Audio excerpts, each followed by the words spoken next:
What's up everyone, it's your girl Shay here. Welcome to my channel if you're new. Welcome back to my channel if you've been here before. And as you can see by the title of today's video, I'm actually going to be talking about the anime movie Suzume. So I actually ended up watching it during the same weekend that I went to FanimeCon, and I honestly gotta say, I actually really did enjoy it. So this movie isn't going to really have any spoilers, but I am going to say what the basic synopsis of this movie was and kind of like how I felt about it as well. So basically the main premise of Suzume is about a girl by the name of Suzume who basically meets a guy by the name of Sota while she is on her way to school. So while at school, she starts to notice that she's able to see these things in the sky that the other kids around her just kind of can't. So she ends up going to these ruins, which is where Sota pretty much asks her about that in her city. And she goes to this ruins and she sees a door that is just standing alone by itself. She's able to open the door and she sees this whole entire brand new world.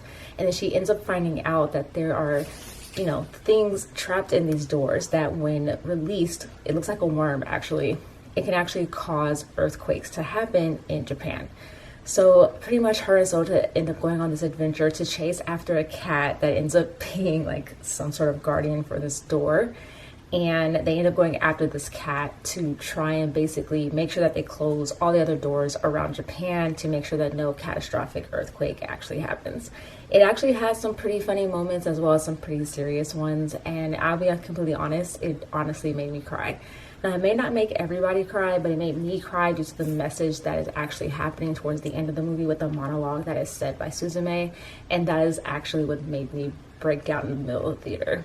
But other people may not have the same reaction. It really just depends on what you take out of that monologue. So overall, I gotta say, I really did enjoy this movie. I thought it was really good. I thought the premise was great. And it is actually done by the same exact people, the same exact studio that made the movies Your Name as well as Weathering With You. And if I have to line up those three movies and say which ones are my favorite from 1 to 3, first one has to be Your Name, second one is probably Suzume, and the third one is most likely Weathering With You. But I will have to say kind of the downsides to this movie, and I'm not for sure if this is on purpose or is this like just leading up to there being more movies similar to this one, but it's because this movie left me with some questions that were kind of unanswered.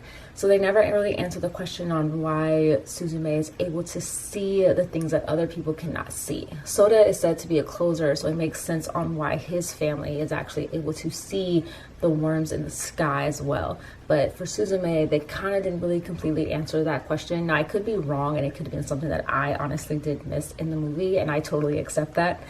But it kind of wasn't really completely like explained. So I kind of left with more questions than answers when it came to that regard.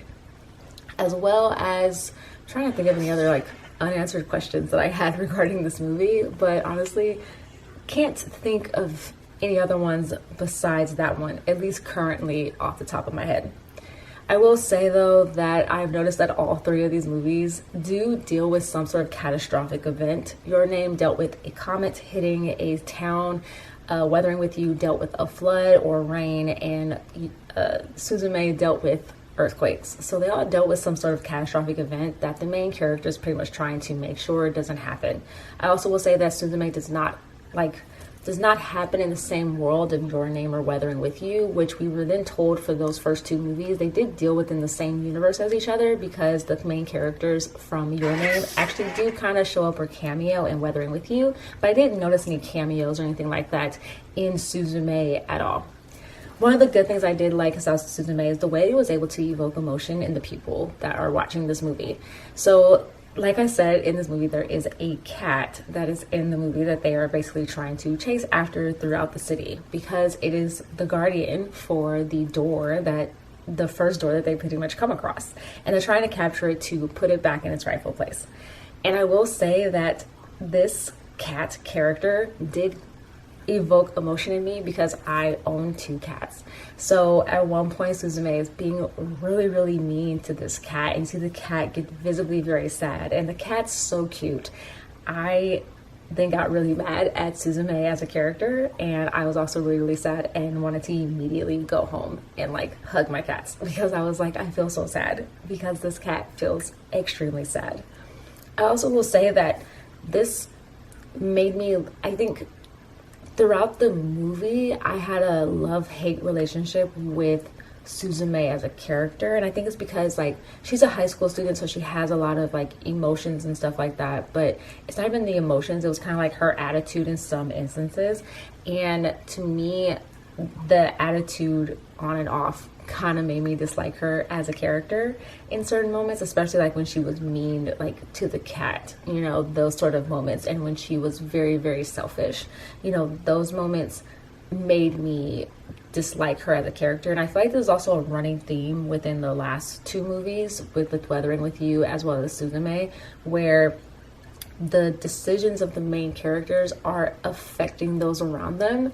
And I know that in other like movies, a lot of characters have this sort of dilemma where do they say one person to like hurt millions, or do they, you know, let this one person die and then save millions of people, and that push and pull. But when it comes to these circumstances, I don't know why I feel very differently about the decisions that sometimes are made. And with this movie, it kind of felt no different. But I really did still enjoy it, and I enjoyed the growth that kind of Suzume had as a character. There's also moments during this movie where she's traveling throughout Japan because they're trying to capture this cat. And they're meeting so many people along the way. She's making so many new friends. She's also explaining kind of her backstory a lot, and you learn a lot about like why, not why she is the way that she is, but you start to kind of learn a little bit more basically about her and the relationship that she has with her, like with her aunt, who is ultimately her caregiver, because you learn that her mother is no longer around, but you don't exactly know why. I also will say there are moments in this movie that evoke a like a creepy almost moment with you, and it even to me brought on some psychological aspects that are very, very true. So there's a moment where Suzume is trying to remember as a kid, where she's coloring in a coloring book, and she's like, it's like where you write about your day pretty much, and she would draw pictures about like how she spent her day. And there's a period of time where she finds this coloring book and it's black on like she just scribbled in with black marker all over it, kind of evoke the feeling of her not remembering, or it being like the brain blacks it out. And so I remember watching that and immediately kind of like getting chills, because a lot of people probably also know this, but if you as a kid or even as an adult go through a traumatic event, there are times where your brain will just black out that memory and you will have no recollection. You won't really remember it, or you'll remember a part of it, but then you'll get to a certain point of that memory and it's just black. And it's kind of your body's way of getting rid of that trauma, that traumatic event, so that you don't remember it, so it doesn't trigger anything. But anyway, there's a moment like that in the movie, and it was chilling to kind of watch that, because you're like, dang, like what happened to where like you as a child knew to black out those dates because something happened, and that your brain also blacked it out as well. So yeah, that was really interesting. I don't know how I felt about, it seems like some of the love interest that it seems to be that Suzume and Sota kind of had with each other, because Sota was very much older than Suzume. Suzume is a high school student. Sota was in college and pursuing to be a teacher. So I don't know how I felt about that romance aspect, but you could kind of feel that they were going for a romantic aspect with this film with the two characters. But overall, do I recommend watching Suzume? Yes. It was actually a really good movie. I enjoyed it. Like I said, it made me cry. It also made you think a lot. And to me, it made me think a lot more about myself and like what I hold very dear to me, compared to Your Name and Weathering with You, which I didn't feel those kinds of emotions. I think the only other movie I was close enough to crying for was Your Name out of the three, and I was only, if it would have gone on a little bit longer, it would have made me cry. But Weathering with You, I just kind of walked out of that theater more mad than I did happy or crying. But this one, like even talking about it after the movie was over and speaking about it with my husband, because we watched it together, it was continuing to make me cry or make me choke up. And I were in the theater, I was just tears, and I couldn't help it. But I do recommend watching Suzume if you have not watched it already. I hope you guys enjoyed this review, and yeah, I just hope you guys enjoyed it. If you like this video, give it a thumbs up. Please subscribe if you haven't already. I have links below to all my social media accounts. I have an Instagram, a Twitter, and also, of course, a TikTok, so feel free to check me out there if you haven't already. And yeah, like I always tell you guys, stay positive, stay nerdy, and in today's day and age, stay healthy, and of course, please stay safe. All right, you guys. Bye.